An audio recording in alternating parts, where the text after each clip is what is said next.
రెడ్డిగా కవిత వ్యాఖ్యలు తెలంగాణ రాష్ట్రంలో ఏ విధంగా దుమారని రేపే మనం చూస్తా ఉన్నాం. దీనికి సంబంధించిన ప్రక్రియ చూస్తున్నాం. అవినీతిపై ప్రజల దృష్టిని మళ్లించడానికి కేసీఆర్ విడిచిన బాణం కవిత కావచ్చని టీపీసీసీ మహేష్ కుమార్ గౌడ్ అన్నారు. ఇక కేటీఆర్ పై కవిత ఎందుకు పారిందో అర్థం కావడం లేదని అన్నారు. ఇక బాణం హరీష్ రావు వైపు ఎందుకు తిరిగిందో తెలియడం లేదని సెటైర్లు వేశారు. ఇవాళ కవిత కొన్ని సత్యాలు అసత్యాలు మాట్లాడారని అన్నారు. ఆమెకు తెలియకుండానే బీఆర్ఎస్ హయాంలో అవినీతి జరిగిందా అని మహేష్ కుమార్ గౌడ్ ప్రశ్నించారు. ఇవాళ కొన్ని కఠోర సత్యాలు, కొన్ని అర్ధ సత్యాలు, కొన్ని అబద్ధాలు మాట్లాడినారు. ఇవాళ కవిత గారు 10 ఏళ్ళు బీఆర్ఎస్ అధికారంలో ఉన్నప్పుడు ప్రముఖ స్థానంలో ఉన్నటువంటి మాట వాస్తవం. ప్రైమ్ డెసిషన్ మేకింగ్ బాడీలో ఆమె ఒకరు, 5 6 ఆవిడొకరు. ఆవిడకి తెలియకుండా ఈ రాష్ట్రంలో అవినీతి జరిగిందా? ఆవిడ భాగం లేకుండా అవినీతి జరిగిందా? ఇవాళ కవిత గారు ఇవాళ మాట్లాడుతున్నటువంటి మాటలు, ఇవాళ చేసిన రాజీనామా వాళ్ళు అధికారం ఉన్నప్పుడు ఒక 5 ఏళ్ల క్రితం చేసిండుంటే ఇలా ప్రజలు దాన్ని యాక్సెప్ట్ చేసేవారు.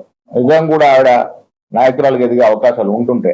కానీ ఇవాళ 10 ఏళ్ళు మీరు దానిలో భాగస్వామ్యమై 10 ఏళ్ళు యథేచ్ఛగా ప్రాజెక్టుల పేరట, భూముల పేరట ప్రజల సొత్తును దోచుకొని, ఆ దోచుకున్న సొత్తులో వాటాల్లో విభేదాలు వచ్చి ఇవాళ ఒకరొకరికి బయటపడతా ఉన్నారు.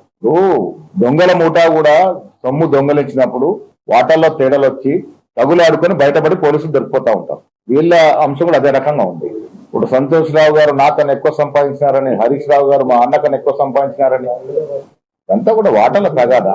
సంతోష్ వెంట హరీష్ రావు వెంట రేవంత్ ఉన్నారని, లేదు కవిత వెంట రేవంత్ రెడ్డి గారు ఉన్నారని. రేవంత్ రెడ్డి గారు ఈ రాష్ట్రానికి నాయకుడు, ముఖ్యమంత్రి. ఎవరంట ఉండాల్సిన అవసరం మాకేముంది? ప్రజలు మా వెంట ఉన్నారు, మేము ప్రజల వెంట ఉన్నాం, ప్రజలతో ఉన్నాం. విషయాల విడిగా అవినీతి జరిగింది అనేటువంటి వాస్తవాన్ని నమ్మిన ప్రజలు 2023లో మిమ్మల్ని బండకేసి కొట్టి అధికారం దించేశారు. ఇవాళ అధికారం పోయిన తర్వాత వీళ్ళు కవిత గారు మాట్లాడుతా ఉన్నారు. నిజంగా కూడా కవిత గారికి చిత్తశుద్ధి ఉండి, తెలంగాణ వాదమే నమ్మకం ఉండి, తెలంగాణ ప్రజల సొత్తును దోస్తున్నారు మా అన్నగారు, మా కజిన్స్ అని అనుకున్నప్పుడు ఆ రోజు